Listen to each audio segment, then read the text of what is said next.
त्यहाँ गायतमा छ कि त्यसले 4 किलो चाहिँ ल्याइदिनु भनेर भन्छ कि त्यो मोमो 4 केजी उसले दैनिक लगिदिनु पर्छ हो त्यो दैनिक त राम्रो हो नि त दैनिकलाई कभर गरिहाल्नु व्यापार गरिसकेपछि मान्छे सम्पर्क पनि हुँदै जान्छ हैन यो व्यापार भनेको व्यापार हो नि हो उहाँ त एउटा झोलामा च्याउ एउटा झोलामा पर्चा हालेर नि हिँड्न मिल्छ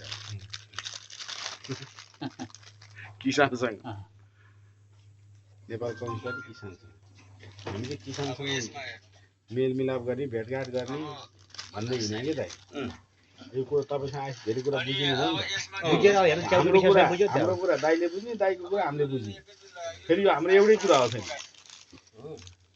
एउटै कुरा हो यो कति वर्ष भयो तपाईँले यो गरेको यो मैले त्यो व्यवसाय चाहिँ यहाँ दोष छ हो अहिले 32 वर्ष जति भयो तपाईँले गरेको चाहिँ 32 वर्ष भयो पहिला कहाँ गर्नुभयो यो टुटो माटले घरमा अलिअलि गर्ने होइन अहिले यो धेरै गर्न थालेको चाहिँ 4-5 वर्ष जति भयो नभएदेखि पहिले च्याउ बिक्री हुन्थेन हेर्नु हुन्थेन अनि किन कारण के पहिला बजार थिएन होइन च्याउ खाएर मर्छ भन्ने मर्छ भने हो त्यस्तो थियो यस्तो च्याउ यो व्यवसाय च्याउको कुरा थिएन जङ्गलको च्याउ खाएर अब त्यो के खान्थ्यो मान्छे मर्थ्यो होला अनि त्यो डरले मान्छेले यो पनि त्यही च्याउ हो भन्ने ठान्यो नि त अनि त्यो काठमाडौँको एकजना श्रेष्ठ आएर अनि उहाँले भने कि उहाँले 1 किलो लिएर जानुभयो 1 किलो लिएर जानुभयो हाम्रो काठमाडौँमा यो च्याउ खाइन्छ यो च्याउले मर्दैन भनेर नाम चाहिँ मैले थाहा बिर्सिसकेँ अनि उहाँले त्यति भनेपछि अनि नभन्दै चाहिँ भनेदेखि च्याउ त्यहाँदेखि चाहिँ बिक्री हुनु थाल्यो होइन त्यतिखेर धेरै लाउँथेन त्यो 200 पोका लाउँथ्यो होइन 2 कार्टुन लाइन्थ्यो ओरेकबारे बिउ आउँथ्यो ओरेकले मगाइदिन्थ्यो होइन अनि अब म उहाँहरूको चाहिँ जातिहरूको चाहिँ एउटा विशेषता म तपाईँहरूलाई बताइदिन्छु किनभने अब हामी त उहाँहरूसँग हुर्किएको छिमेकीदेखि आउनु भएको छ मेरो छिमेकी साथी जन्मारसँग गएको छ होइन भाषै मेरो त्यही आउँछ तपाईँलाई थाहा छ नि होइन मेरो भाषा लप चाहिँ त्यही आउँछ घरिघरि टाटा र टुटु चाहिँ बोल्नु टाटा टुटु चाहिँ छेत्री भएर बोल्दिनँ नभए तपाईँहरूको त्यो जुन शब्द हुन्छ नि त्यो केलाई हामीले पनि त्यो मिलाइ बोले त भन्ने नभएदेखि धेरै समस्या अब बरु हाम्रो छोराछोरीलाई अब असर परेको अरे के छ भने यो च्याउ अथवा यो आदिवासीहरूसँग एउटा चाहिँ मुख्य विशेषता के हुन्छ भने यो प्रकृतिसँग चाहिँ उहाँहरूको चाहिँ गहिरो सम्बन्ध हुन्छ आदिवासीको मुख्य सम्बन्ध भनेको प्रकृतिसँग हुन्छ होइन र उहाँहरूले चाहिँ जस्तै जङ्गल च्याउ खाएर मरिन्छ भने चाहिँ कसले खाएर मर्यो त भन्दाखेरि चाहिँ दनवर समुदायको मान्छे एउटा पनि मर्या होइन को मरो त भन्दाखेरि चाहिँ यहाँको छेत्री मरो को मरो भन्दा बाहुन मरो तामाङ मरो यहाँको चाहिँ पाहाडबाट झरेको राई मरो होइन पाहाडबाट झरेको मगर मरो हामीहरू खाने च्याउ चिनिहाल्छौँ त्यस कारणले गर्दाखेरि चाहिँ जङ्गलमा अनेक प्रजातिका च्याउहरू पाइन्छ र उहाँहरूको र हाम्रो चाहिँ सम्बन्ध कस्तो छ भने नगरमासुको जस्तो सम्बन्ध चाहिँ हाम्रो चाहिँ अब मेरो बाउ नै यहीँ जन्मेको भनिसकेपछि हाम्रो त्रिजुगामा चाहिँ त्यो हिस्ट्री हेर्दाखेरि चाहिँ हाम्रो चाहिँ 150 वर्षको चाहिँ हिस्ट्री चाहिँ हाम्रो चाहिँ प्रुभ भयो होइन अब तपाईँले देखि पनि हाल्नुभयो चाहिँ मेरो छिमेकी चाहिँ एक पाइला जाने बित्तिकै चाहिँ नि दनवार समुदायको चाहिँ नि ठुलो चाहिँ बस्ती भएको चाहिँ बाउलेता भएको ठाउँमा चाहिँ मेरो चाहिँ घर छ होइन एकापट्टि छेत्रीहरू छन् एकापट्टि दनवार समुदायहरू छन् अनि उहाँहरूसँग चाहिँ हामी कहाँ जाने त भन्दाखेरि हामी जङ्गलमा जाने होइन च्याउ चिन्ने त्यसपछि एउटा माछा मार्न जाने होइन माछा मार्ने कला तरिका टेक्निकहरू चाहिँ हामी त्यहीँ उहाँहरूबाट सिकेको होइन माछा मार्ने तरिका उहाँहरूसँग अनौठो छ होइन त्यो ढडिया भन्ने जुन छ नि ढडिया छित्रा होइन चाँच छित्रा चाँच होइन त्यो सबै मान्छेलाई थाहा छ होइन त्यस कारणले गर्दाखेरि चाहिँ त्यो प्रविधि पनि र त्यसलाई निर्माण गर्ने र त्यसलाई चाहिँ माछा मार्ने कला पनि कोसँग छ त भन्दाखेरि चाहिँ उहाँहरूसँग छ अनि त्यो जङ्गली च्याउहरू कुन हो विषालु च्याउ कुन हो खाना हुने च्याउहरू कुन हो त्यो कुन सिजनमा हुन्छ भन्ने कुराहरूको ज्ञान पनि हामीले उहाँहरूबाट सिकेको जो उहाँहरूसँगको चाहिँ सम्बन्धमा हुनुहुन्छ उसले चाहिँ त्यो चिज उपभोग गर्छ जसले त्यसलाई चाहिँ उहाँहरूसँग सम्बन्ध हुनुहुन्न उहाँहरूले त्यो च्याउ खानुहुन्छ र अन्य चाहिँ विषय च्याउ खानुहुन्छ र उहाँहरूको चाहिँ घटना घटेको चाहिँ प्रशस्त छ हाम्रो एरिया 4जना जलदरीमा मुर्कुचीमा नेपालटारमा होइन थुप्रै ठाउँमा चाहिँ मैले पूर्व चाहिँ बसातिर चाहिँ त्यस कारणले गर्दाखेरि चाहिँ उहाँहरूको चाहिँ जनघनत्व आबाद भएको ठाउँमा चाहिँ हत्तपत्त मान्छेहरू चाहिँ उहाँहरूले चाहिँ सिकेका मान्छेहरूको चाहिँ यो विषादी च्याउ खाएर चाहिँ अथवा विषालु च्याउ खाएर जङ्गली च्याउ खाएर चाहिँ मरेको इतिहास चाहिँ छैन तर उहाँहरूले आफ्नो तरिकाले जो जङ्गलमा गएर जो च्याउ लिएर आउनुहुन्छ र उहाँहरू जो खानुहुन्छ त्यसको चाहिँ दुर्घटना चाहिँ यहाँ निम्तेको छ त्यस कारण आदिवासीहरूको चाहिँ मुख्य थाकथलोमा चाहिँ उहाँहरूको चाहिँ प्रकृतिसँग चाहिँ गहिरो सम्बन्ध छ होइन। वन जङ्गल खोला नाला आदिहरूसँग चाहिँ उहाँहरूको गहिरो सम्बन्ध छ र उहाँहरूको त्यो सम्बन्धको कारणले गर्दाखेरि नै आज उहाँहरूको चाहिँ जीवनस्तर चाहिँ के छ त भन्दाखेरि चाहिँ राम्रो पनि भएको छ होइन। र उहाँहरू धेरै कुरा चाहिँ हामीलाई चाहिँ मान्छेहरूलाई चाहिँ नि बाँच्न सिकाउने कला चाहिँ उहाँहरूले सिकाउनु, प्राकृतिक हिसाबले चाहिँ बाँच्ने कला चाहिँ उहाँहरूले चाहिँ अनि हामीलाई भाषा सिकाएको छुट्टै भाषा हुन्छ होइन। उहाँहरूको भाषा पनि सिकाउनु भएको छ। उहाँहरूको भाषा पनि छुट्टै छ, उहाँहरूको भाषा पनि छ। तर उहाँहरूको त्यो भाषामा भाषाको संरक्षण कसरी गर्ने त अब त्यो अब संरक्षण म यो विषयमा पनि आउँछु। अब यो भाषाको विषयमा के छ भने पुराना उहाँहरूको चाहिँ नि बाजे बजैहरू जो पहिले हुनुहुन्थ्यो उहाँहरूको ठेट भाषा उहाँहरूले बोल्नुहुन्थ्यो होइन। त्यहाँसम्म आउँदा पनि त भाषाको विलोपीकरण भइसकेको थियो। मुख्य समस्या उहाँहरूको के रह्यो त यहाँ आउँदाखेरिसम्म भन्दाखेरि चाहिँ नि उदयपुरमा चाहिँ बसोबास गर्ने जति पनि दनमार समुदायहरू जो हुन्छ उहाँहरूको भाषाको लिपि उहाँहरूले लिएर आउनु भएन छ। उहाँहरू जहाँबाट चाहिँ यहाँ आउनुभयो लिपि चाहिँ नभएको कारणले बोल्ने शैली चाहिँ भयो, शब्दहरू चाहिँ भयो, लिपि छैन। लिपि नभएको कारणले उहाँको भाषा चाहिँ के हो त विलोपीकरण हुन चाहिँ गयो। र अहिले चाहिँ नि हाम्रो दनमार समुदायका राजनीतिक व्यक्तित्व अग्रज जो अभियन्ता साथीहरू हुनुहुन्छ, जो राजनीतिकरण गर्ने साथीहरू हुनुहुन्छ, उहाँहरूले चाहिँ आज भाषाको खोजी गरिराख्नु भएको छ र भाषा सम्बन्धी चाहिँ उहाँहरूले चाहिँ किताब पनि प्रकाशन गर्नु भएको छ। भाषा सम्बन्धीको तपाईँ किताब पनि प्रकाशन भएको छ नि होइन। भाषा सम्बन्धी उहाँहरूको चाहिँ किताब पनि प्रकाशन भएको छ। अब त्यसलाई चाहिँ अब व्यावहारिक रूपमा चाहिँ अब उहाँहरूले चाहिँ अब फेरि चाहिँ आफ्नो भाषालाई संरक्षण गर्ने, सम्वर्धन गर्ने, आफ्नो रीतिरिवाज संस्कार संस्कृतिलाई चाहिँ संरक्षण गर्ने, सम्वर्धन गर्ने होइन, त्यो प्रक्रियामा चाहिँ उहाँहरू चाहिँ लागिराख्नु भएको छ। त्यो उहाँहरूले हाम्रो प्रेमजीहरू चाहिँ बडो चाहिँ ओरात्र मेहनत गरिराख्नु भएको छ होइन।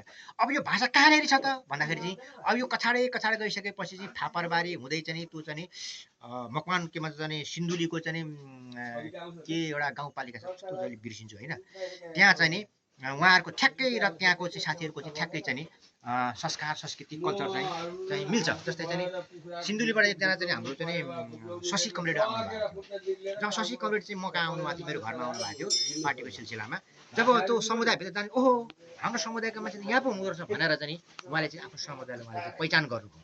तर पहिचान गर्नुभयो, तर उहाँहरूको फरक के आयो त भन्दाखेरि चाहिँ उहाँहरू शुद्ध दनमार लेख्नुहुन्छ, उहाँहरू चाहिँ राई दनमार लेख्नुहुन्छ होइन। हामीहरूले चाहिँ दनमारलाई मात्रै उहाँहरूले चाहिँ अब असली कुरा के हो त भन्दाखेरि चाहिँ असली कुरा चाहिँ उहाँहरूको चाहिँ दनमार नै हो। तर राईहरूको चाहिँ कुरा के हो त भन्दाखेरि राई भनेको चाहिँ कुनै जाति होइन, उहाँहरूले पाएको उपाधि हो। जस्तो उपाधि हो। त्यो उपाधि चाहिँ उहाँहरू यहाँ चाहिँ प्रयोग गर्नु भएन। तर पश्चिमतिरका साथीहरूले चाहिँ त्यो उपाधिलाई चाहिँ उहाँहरूले प्रयोग गर्नुभएको छ। फेरि यो चाहिँ फेरि कहाँ चाहिँ फेरि काभ्रेका साथीहरूले फेरि त्यो राई चाहिँ लेख्नुहुन्न, फेरि काभ्रेको साथीहरूले राई लेख्नुहुन्न, पाँचखालमा पनि लेख्दैन, पाँचखालका साथीहरूले पनि लेख्नुहुन्न, दनमारै मात्रै लेख्छ। सिन्धुलीमा र मकवानपुरका चाहिँ हेटौडातिर चाहिँ त्यो मकवानपुर भन्नाले सिन्धुली मकवानपुरका चाहिँ राई दनमार समुदायका साथीहरूले चाहिँ राई लेख्नुहुन्छ। अनि उहाँले भन्नु ओहो हामीले त राई लेख्यौँ, यस विषयमा अलिकति मैले खोज्नु पर्यो भनेर चाहिँ शशीजीले त्यो कुरालाई चाहिँ नोट गरेर जानुभएको थियो। त्यस कारणले गर्दाखेरि अहिले उदयपुर जिल्लाको त्रिजुगा नगरपालिकामा उहाँहरूको चाहिँ बाहुल्यता राम्रो छ। प्लस चाहिँ त्यसपछिबाट चौदण्डी नगरपालिकामा पनि उहाँहरूको चाहिँ समुदायको चाहिँ बस्ती छ। र त्यसपछिबाट चाहिँ कटाई नगरपालिकामा उहाँहरूको चाहिँ ठुलो चाहिँ बस्ती छ। र उहाँहरूको चाहिँ बिहाबारी चाहिँ कहाँ चल्छ भन्दाखेरि कटारी उदयपुर भर्सेस चाहिँ चौदण्डी नगरपालिका। त्यसपछिबाट चाहिँ यो भनेपछि यहाँ जुन उदयपुरमा छ उहाँहरूको दनमार समुदायको यो चाहिँ सुरुदेखिको परापूर्व कालदेखिको हो कि अब पहिला चाहिँ म त्यसमा म पनि फेरिमा आएँ। अब जस्तै उहाँहरू चाहिँ तपाईँ के छ कि तपाईँ डाँडा गाउँले। अब यो डाँडा गाउँले भनेपछि डाँडा गाउँ कहाँ थियो त भन्दाखेरि चाहिँ डाँडा गाउँ चाहिँ सिन्धुपाल्चोकमा थियो, डाँडा गाउँ रामेछापमा थियो होला, डाँडा गाउँ चाहिँ काभ्रेमा थियो होला होइन। त्यसपछिबाट चाहिँ उहाँहरूको चाहिँ मुख्य चाहिँ थाकथलो उहाँहरूको चाहिँ ओरिजिनल थाकथलो चाहिँ मुख्य चाहिँ काठमाडौँ नै हो। उहाँहरूको भक्तपुर हो भन्ने छ। त्यो युद्धहरू के हो, त्यसपछि त्यहाँबाट उहाँ हुँदै उहाँहरू कहाँ आउनुभयो त भन्दाखेरि सिन्धुपाल्चोक आउनुभयो, रामेछाप आउनुभयो, काभ्रे आउनुभयो, मुख्य थाकथलो उहाँहरूको त्यहाँ हो। अनि त्यसै डाँडा गाउँ, अनि त्यसपछि गैरी गाउँले होइन, डाँडा गाउँले, त्यसपछि बिरमटारे होइन, बिरमटारबाट आउने बिरमटारे भए, डाँडा गाउँबाट आउने डाँडा गाउँले भए, अनि तामागाड भन्ने ठाउँबाट आएपछि तामागाडे भए, नयाँ गाउँबाट आउने नयाँ गाउँले भए, सबैतिरबाट चाहिँ उहाँहरू चाहिँ यहाँ चाहिँ नि आएर चाहिँ उहाँहरूको चाहिँ आबाद भयो। र उहाँहरू त्यहाँ पनि जङ्गलमा र नदीको किनारमा बस्नुहुन्थ्यो। यहाँ पनि जङ्गल र नदीको किनारमा चाहिँ त्रिजुगाको चाहिँ तटीय क्षेत्रमा चाहिँ उहाँहरूको चाहिँ आबाद चाहिँ रहेको छ।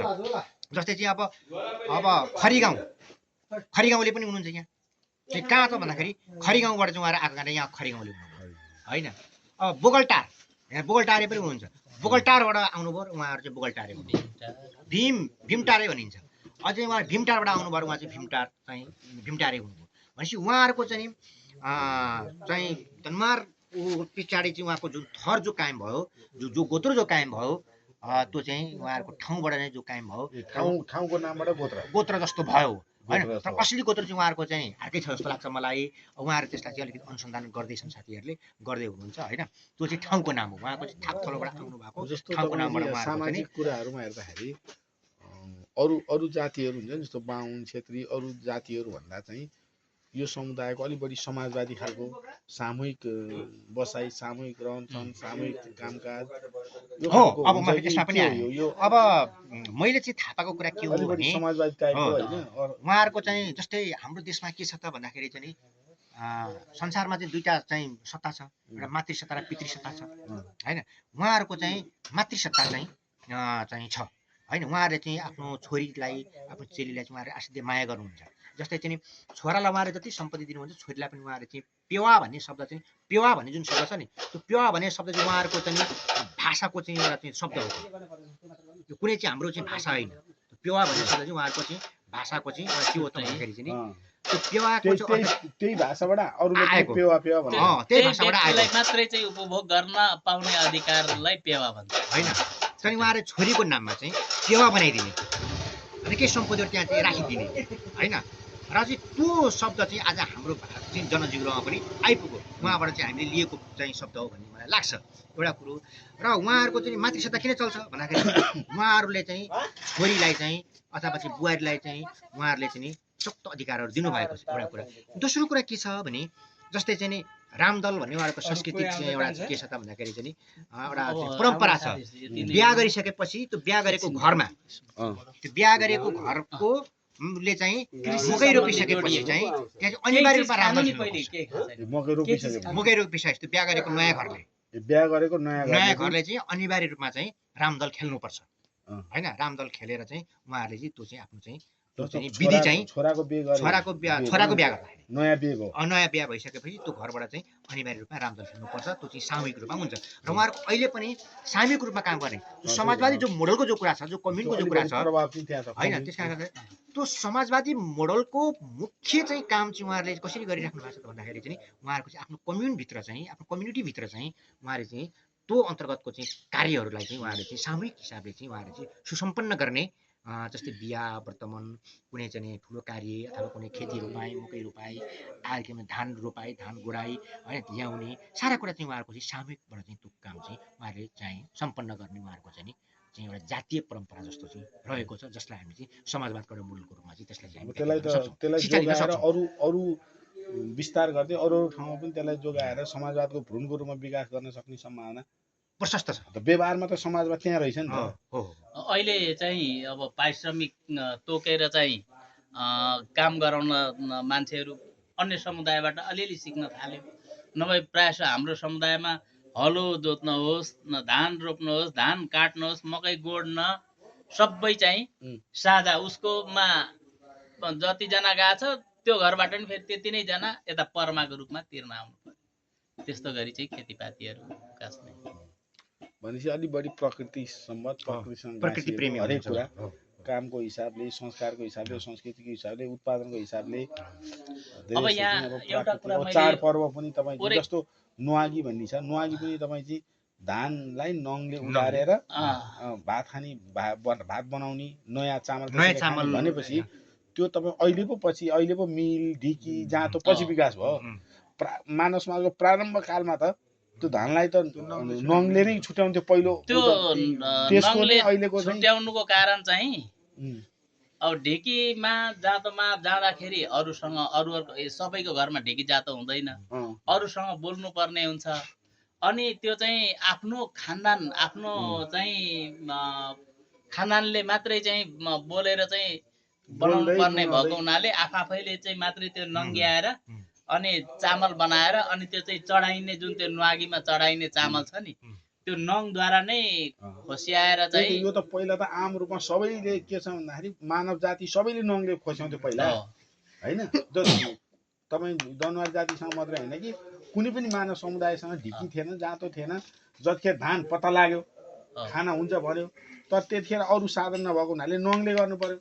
अरूले त्यो परम्परालाई बिर्से, तर त्यो दनुवार जातिले चाहिँ यो प्रारम्भ कालमा मानव समाज यहाँबाट विकास भएको है होइन भन्ने त्यसले चाहिँ अरू धेरै कुराहरूको चाहिँ सङ्केत गर्छ नि त, इतिहासलाई जीवित राख्नु, इतिहासलाई होइन। जस्तै धान काट्नुभन्दा अगाडि मुठी लिने सिस्टम छ। मुठी लिँदाखेरि पनि कोहीसँग बोल्न नपरोस् भनेर नजिकको कहाँनिर छ खेत त्यहाँबाट पाकेको धानको चाहिँ 3टा गम मिलाएर अनि त्यहाँ चाहिँ पूजा गरेर अनि त्यो धान काटेर ल्याएर चाहिँ घरमा यसरी झुन्ड्याइन्छ। मेरो घरमा छ, त्यसलाई चाहिँ मुठी भनिन्छ। त्यस्तो छ सिस्टम। होइन यो हाम्रो के देखिन्छ भन्दाखेरि जस्तो अहिलेको जुन चाड पर्वहरू जुन निर्माण भएको छ नि त्यो अहिले अलिक परिष्कृत भए अथवा त्यसलाई सामन्तवादले चाहिँ होइन त्यो अरूलाई शासन गर्ने नाममा त्यो आफ्नो बनायो होइन। त्यो चाडपर्वलाई उसले आफ्नो बनायो अनि आफ्नो अनुकूलतामा अरूमा लाद्यो। अनि त्यही एउटा अन्धविश्वासको रूपमा अनि पछि चाहिँ अदृश्य शक्तिसँग जोडियो होइन। यो चाहिँ कसैले गराएको छ अथवा भगवान अथवा कुनै चिजले गराएको छ भन्ने कुरातर्फ उनीहरूले लगेर मान्छेलाई त्यो शोषण गर्ने माध्यम बनायो होइन। नत्र त तपाईँ चाहिँ हरेक चाडपर्वहरू चाहिँ यो प्राकृतिक जीवनसँग सम्पदासँग बाँच्ने कलासँग चाहिँ जोडिएर त्यो चाहिँ चाडपर्वहरू बनेको जस्तो चाहिँ देखिन्छ कि खोज्दै जाँदाखेरि होइन। हामीले त्यो चाडपर्वको चिजलाई चाहिँ त्यसको सार चिजलाई हेर्दाखेरि के देखिन्छ भन्दाखेरि चाहिँ त्यहाँ मानव समाजको सुरुवात कसरी भएको थियो भन्ने खालको चाहिँ त्यो खोज्दै जाँदाखेरि वास्तविक रहस्य त्यहाँभित्र भेटिन्छ होइन। जस्तै अब नुहागीमा परेवा नै किन खानु पर्यो त? यो जाडोको सिजन पर्छ, तातो झोल परेवाले चाहिँ राम्रो काम गर्छ भनेर त्यो अब गुड मिसाएर चामलमा गुड मिसाएर खाने चलन छ। सक्खरले चाहिँ यतिखेर जाडो मौसममा त हिट गर्छ अनि त्यसले त्यो कारणले एउटा सक्खर चामलमा मिसाएर खाने नुहागीमा भनेपछि समग्र त्यो चिजलाई चाहिँ नुहागी भन्ने चाहिँ एउटा पर्वै भनौँ न। पर्व हो। हामी पनि खान्छौँ। नुहागी भनेको एउटा पर्व हो। त्यो पर्वसँग चाहिँ मानव समाजको सुरुवातमा मान्छेहरूले कसरी प्रकृतिसँग व्यवहार गर्थ्यो, कसरी आफ्नो खाना जुटाउँथ्यो, कसरी त्यसबाट चाहिँ आफ्नो संस्कार संस्कृतिको विकास भयो भन्ने कुरा चाहिँ अहिलेको नुहागी पर्वले चाहिँ त्यतातिर। भोलि 25 गते चाहिँ यो 1 नम्बर प्रदेश विधा नै घोषणा गरे। यो नुहागी पर्व घोषणा नै गरिसकेको छ। भोलि कार्यालयहरू केही पनि लाग्दैन, भोलि विधा 1 नम्बर प्रदेश। हजुर, नुहागी पर्वको विधा। त्यही त अब हामी यो विशेष अवस्थामा विशेष परिस्थितिमा चाहिँ यो स्थलमा चाहिँ हामी आइपुगेका छौँ। यसले गर्दाखेरि हामीलाई चाहिँ नुहागी के हो, यो कसरी मनाइन्छ, किन मनाइन्छ भन्ने कुरो चाहिँ हामीले बुझ्यौँ पनि र यसको विषयमा एउटा चर्चा परिचर्चा भयो। एउटा चाहिँ महत्त्वपूर्ण विषय नै रहेछ भन्ने कुरा चाहिँ भयो होइन। अब यो ल ठिकै छ, ल तपाईँहरूलाई धन्यवाद। हामीले आज र भोलि होइन नुहागी पर्व। हजुर, भोलि र पर्सि नुहागी पर्वको अघिल्लो दिन हामी यहाँ छौँ। हामीले धेरै कुराहरू यो नुहागी पर्वको बारेमा चाहिँ बुझ्यौँ र हामी नेपाल कम्युनिस्ट पार्टी किसानसँग भन्ने अभियानमा आउँदै गर्दाखेरि चाहिँ अधिकांश दनुवार समुदायका किसान दाजुभाइ दिदीबहिनीहरूसँग चाहिँ हाम्रो उठबस संस्कार संस्कृति भाषा सबै विषयमा चाहिँ हामीले छलफल गर्ने अवसर प्राप्त गऱ्यौँ र तपाईँहरूलाई चाहिँ नेपाल कम्युनिस्ट पार्टीको तर्फबाट र यो नेपाल कम्युनिस्ट पार्टी किसानसँगको राष्ट्रिय अभियानमा तपाईँहरूलाई चाहिँ धन्यवाद दिन चाहन्छौँ। हस्, धन्यवाद।